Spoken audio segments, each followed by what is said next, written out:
Hello student, welcome to the STWP। आज का हम जो लेक्चर रहेगा वो हमारा रहेगा बहुपद पर, है ना। तो बहुपद क्या होता है तो हम देखेंगे। पहले हम इसकी डेफिनेशन लिख लेते हैं, फिर डेफिनेशंस में जो जो शब्द आएंगे हम उनका मतलब समझ जाएंगे, ठीक है। उसको देखेंगे। तो बहुपद क्या होते हैं? ऐसे बीजीय व्यंजक। बहुपद क्या होते हैं? ऐसे बीजीय व्यंजक होते हैं जिनमें चर, गुणांक, स्थिरांक व गणितीय संक्रियाएं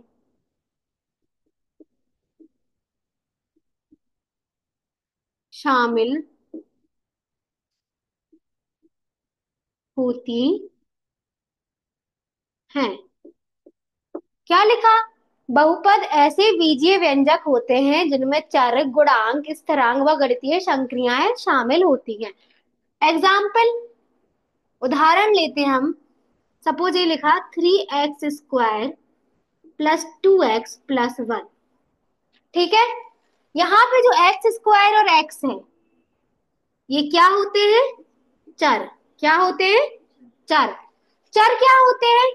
चर वे होते हैं जिनका मान, या चर वो राशि होती है जिनका मान बदलता रहता है। क्या होता है? बदलता रहता है, ठीक है। अचर राशियां जानते हो आप लोग, एक चर राशि होती है, एक अचर राशि होती है। चर राशियां वो होती है जिनका मान बदलता रहता है। और अगर हमने लिख दिया 1 2 3, ये कैसी राशियां हो गई? अचर। क्या इनका मान कभी बदलता है? एक को एक बोलते हैं, दो को दो बोलते हैं, तीन को तीन। नहीं बदलता। तो चर राशियां वो है जिनका मान बदलता है, और अचर राशियां वो है जिनका मान नहीं बदलता है, यानी 1 2 3। क्लियर है? चर ऐसे भी हो सकते हैं, सपोज x y z, ये क्या होते हैं हमारी चर राशि, ठीक है। इनका मान कैसा हो जाता है? बदलता रहता है, ठीक है। तो इस बहुपद में x² और x क्या है? चर। और जो 3 2 1 है वो क्या होंगे? अचर। ठीक है। 3 2 1 क्या होंगे? अचर। या हम बोल सकते हैं x² और x के साथ जब अचर पद है तो उसको क्या बोलते हैं? गुणांक। क्या बोलते हैं? गुणांक। तो 3 2 1 क्या है? x² और x के क्या है? गुणांक है। क्लियर है ये चीज? ठीक है। अब गुणांक हो गया। गणितीय संक्रियाएं क्या होती हैं? यानी जोड़ना, घटाना, भाग देना, गुणा करना, उसको क्या बोलते हैं? गणितीय संक्रियाएं। क्लियर है इस चीज को सबको? ठीक है। तो ये चीज लिख लो, इसको अच्छे से लिख देते हैं। गुणांक या लिख दो अचर राशियां हैं, ठीक है। अब बहुपद क्या होता है? जैसे बहुपद यानी बहुत सारे पदों से जो मिलकर बनता है उसको क्या कहते हैं? बहुपद। अब हमारे दिमाग में आता है पद क्या है? पद हम कह सकते हैं, अगर हमने एक अचर राशि लिखी, उसके साथ एक चर जोड़ दिया तो ये क्या बन गया? पद। 3x बन गया, यानी ये पद हो गया, ठीक है। इसमें क्या है? एक अचर राशि है, एक चर राशि है, तो कितना कैसा पद हुआ? एक पद। कैसा हुआ? वहीं अगर मैंने लिख दिया 3x+4y, कितने चर हैं? दो। x और y। और अचर कितने हैं? दो। 3 और 4, तो कैसा बन गया? द्विपद। ठीक है। हमने लिख दिया 3x+4y+2z। अब कितने चर हैं? 3 x y z। और कितनी अचर राशियां हैं? 3 4 और 2 अचर राशियां हैं। तो कैसा बन गया? त्रिपद। ठीक है। जब इसी तरीके से बहुत सारे पद मिल जाते हैं तो वो क्या बन जाता है? बहुपद। क्लियर है? बहुपद क्या होता है? ठीक है।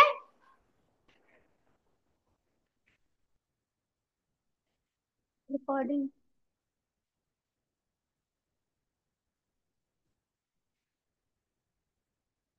तो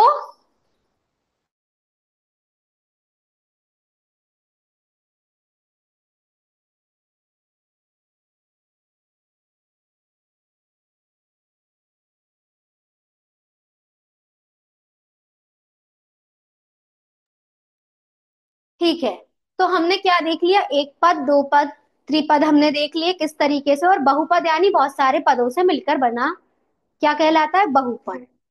तो हमें बहुपद क्लियर है, बहुपद क्या होता है, चर क्या होते हैं, अचर क्या है, गुणांक क्या है, गणितीय संक्रियाएं क्या है, हमने बहुत सारी चीजें देख ली।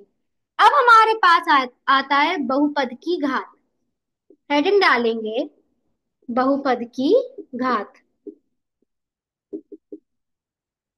तो हम लिखेंगे इसकी डेफिनेशन, पदों की घातों में से महत्तम घात को बहुपद की घात कहते हैं।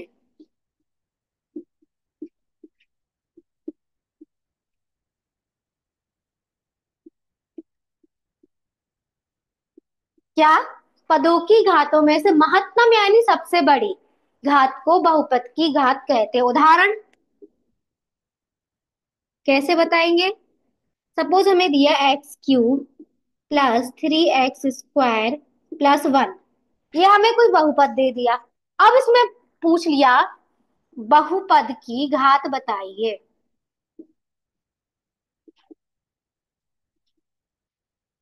ये हमें ऑब्जेक्ट में पूछ लिया, कोई बहुपद दे दिया और पूछ लिया बहुपद की घात बताइए, तो हमने क्या पढ़ा, पदों की घातों में से सबसे बड़ी घात, ये पद हो गए x³ 3x² इसमें सबसे बड़ी घात क्या दिख रही है, कौन सी, ये चर के ऊपर जो घात होती है उनकी, x की घात 3 + 3, x की घात 2 + 1, तो x की घात 3 बड़ी है, तो क्या हो जाएगी बहुपद की घात, हाँ गुड, घात 3, यानी जो सबसे बड़ी घात दिखे उसी को हम क्या बोल देंगे, बहुपद की घात। इस तरीके से आपको ऑब्जेक्ट में पूछा जाता है, कोई भी आपको बहुपद दे दिया जाएगा और पूछ लिया जाएगा बहुपद की घात बताइए, ऑप्शन दे दिया 1 2 3 0, तो आप क्या करेंगे, जो सबसे बड़ी होगी उसको टिक कर देंगे, ठीक है। चलिए एक और उदाहरण लेते हैं, इसको लिख लो। अब दूसरा है, सपोज हमने x की घात 4 प्लस x की घात 10 प्लस 3x की घात 12 प्लस x की घात 15। अब बताओ बहुपद की घात क्या होगी, 15, क्योंकि सबसे बड़ी घात क्या है, 15, तो क्या हो जाएगा, बहुपद की घात क्या आ जाएगी, 15। इतना क्लियर है। अब ऑब्जेक्ट भी पूछ लिया जाए कि बहुपद की घात बताइए, तो क्या गलती होगी कभी, नहीं होगी, सबसे बड़ी घात जो दिखेगी हम बोल देंगे वही बहुपद की क्या है, घात है। इतना क्लियर है सबको।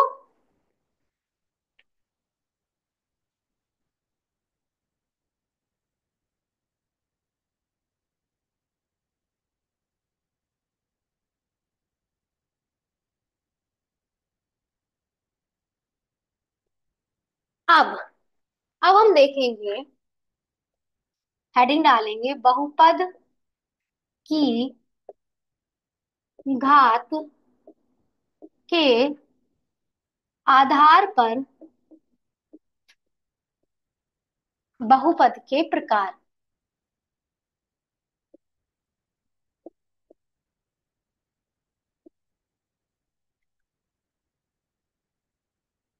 यानी बहुपद की घात जो रहेगी उसके आधार पर बहुपद के प्रकार।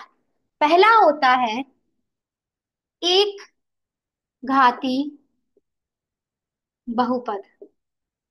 क्या होता है, एक घाती बहुपद, यानी जिस बहुपद में घात कितनी हो, एक,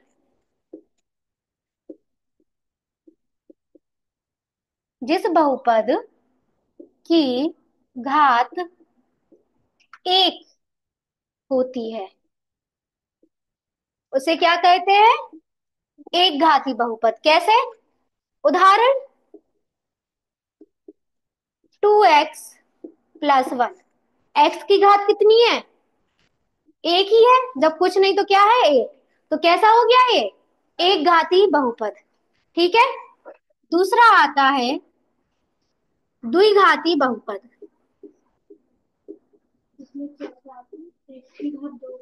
हाँ, जिस बहुपद की घात कैसी हो, दो हो, द्विघाती बहुपद कहते हैं। ठीक है।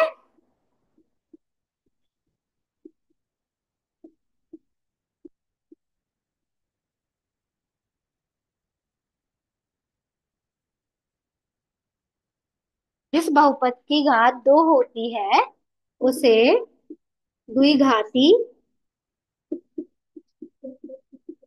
हम्म।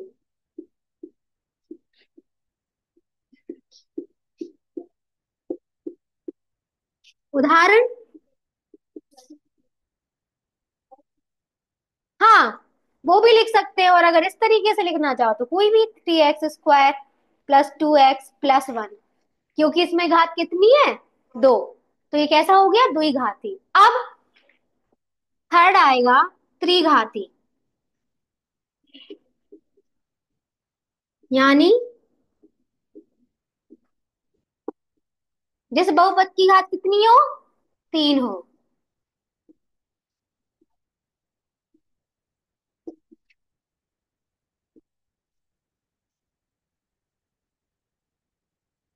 जिस बहुपद की घात तीन होती है उसे त्रिघाती बहुपद कहते हैं। उदाहरण, कोई भी।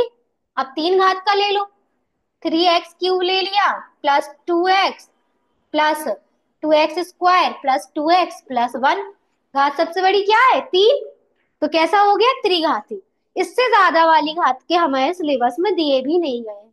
तो अभी हम तीन ही देखेंगे, एक घाती बहुपद, द्विघाती बहुपद और त्रिघाती बहुपद। सब लोग जल्दी इसको नोट कर लीजिए। और इससे हमारे ऑब्जेक्ट भी बन जाते हैं। हमसे पूछ लिया गया, जिस बहुपद की घात एक होती है उसे क्या कहते हैं? एक घाती बहुपद। पूछ लिया जिस बहुपद की घात दो है उसे क्या बोलते हैं? द्विघाती।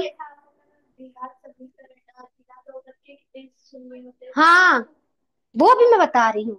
ऐसा पूछ लिया सपोज कि त्रिघाती बहुपद में कितनी घात होती है, तो अपन को पता है तीन, है ना? कुछ भी पूछ सकते हैं, पर अपन को कॉन्सेप्ट क्लियर हो गया ना कि हाँ कैसे होता है। ठीक है। हमें क्या पता ये इक्वेशन दे दें, 3x³ + 2x² + 2x+1, वो पूछ ले कौन सा बहुपद है, तो घात तीन है, तो कैसे बता देंगे? त्रिघाती बहुपद है ना? ठीक है।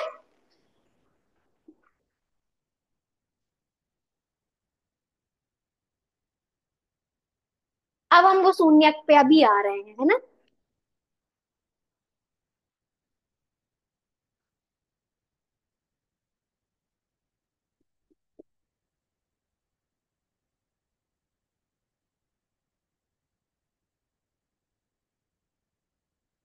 ये नोट हो गया।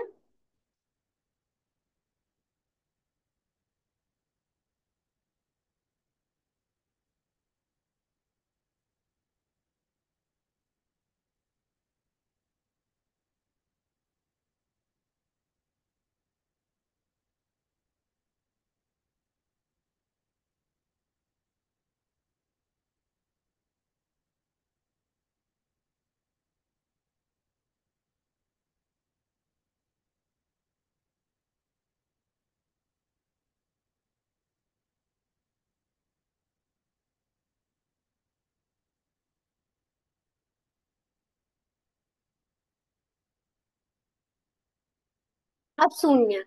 शून्यक की परिभाषा हम लिखेंगे, बहुपद के वे बिंदु जहां बहुपद का मान शून्य होता है।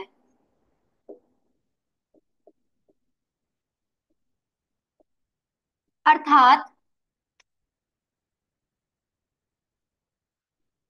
किसी, जब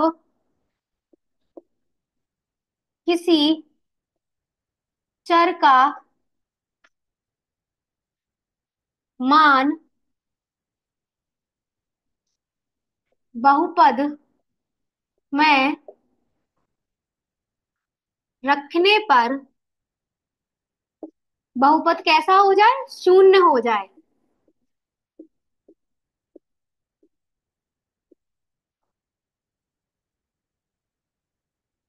क्या कहलाते हैं, शून्य कहलाते हैं। किसके, बहुपद के।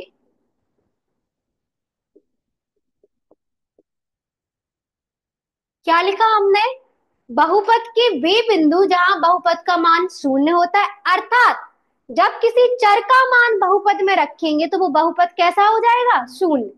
उदाहरण लेंगे हम,